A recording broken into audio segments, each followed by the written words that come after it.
On the question of North and South, I don't think the situation is as bad as the 60s or as bad as the anti-Hindi agitation of 1950s.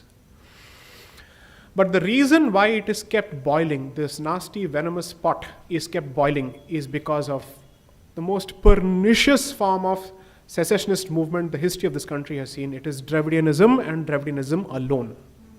It is not Kashmir militancy, because there the enemy is clear. Because there is support from across the border. Here there's someone sitting inside, enjoying funds from several other places, and he is doing this on a regular basis. And he is doing this since the birth of the Russian Revolution, because this movement also started in 1917. So, I think Dravidianists must be held responsible. But the other side of the equation, I said this in my lecture at BHU, everyone, from whichever part of the country they may be, if they think of themselves as Bharatiya, apart from their mother tongue, they must learn another Bharatiya language, without a doubt. If you don't do that, you may learn a particular language because of economic reasons, because you have to move to some place or whatever. But I would want a greater integrative reason for learning another language. It shouldn't be just economics. Because you'll still learn the language, but ghrina to khatam nahi hogi na. That will still go on. You're learning the language because that's your means of livelihood. You can't survive without it. But the poison within and the separatism within will not die. Which is why I switch to Hindi often. To say my complexion and Hindi get along really well. Don't worry. They will get along well. There's nothing wrong with it at all. After all, the purest form of Sanskrit has survived in the South, not anywhere else.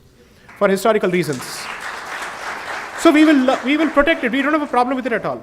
I can't have a problem with a language which has the very same script as Sanskrit.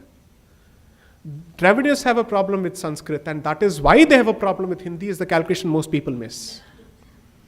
Their problem is with the Hindu identity, and therefore everyone who represents the Hindu identity is a problem.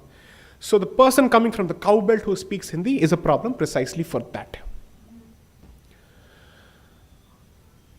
And this is a very different example to give.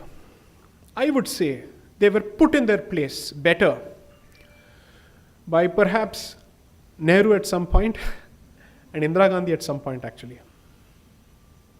Whereas we are massaging their ego by constantly spewing this lie that Tamil is the oldest language. Don't say that. Tamil need not be the oldest language for it to be respected. There are other reasons for it. Because obviously it is certainly older than Hindi. That is equally a fact. It has its own rich literature. It has its own vocabulary. When I say its own, it doesn't mean it's isolated. Because you see, as Bharat, we have literally, it's like a vast ocean where every small tributary or river has drawn from other, let's say, tributaries or rivulets. It has happened across the board. Because one thing that is common to most parts of this country are the two epics, the Mahakavyas. So naturally, your examples, when you think of food and strength, you'll think of Bhima. When you think of questions, you'll think of Yaksha Prashna. Or you'll think of the discussion between Yama and Nachiketa. You will have these discussions. So the examples are common because the culture is common, the sroth is common. The current fight is sub-regionalism being given precedence over the civilizational identity. And the civilizational identity is the product of thousands of years of synthesis, and that is being undone. Pull each thread at a time. Kapda kahan se bachega uske baad? Next, ma'am.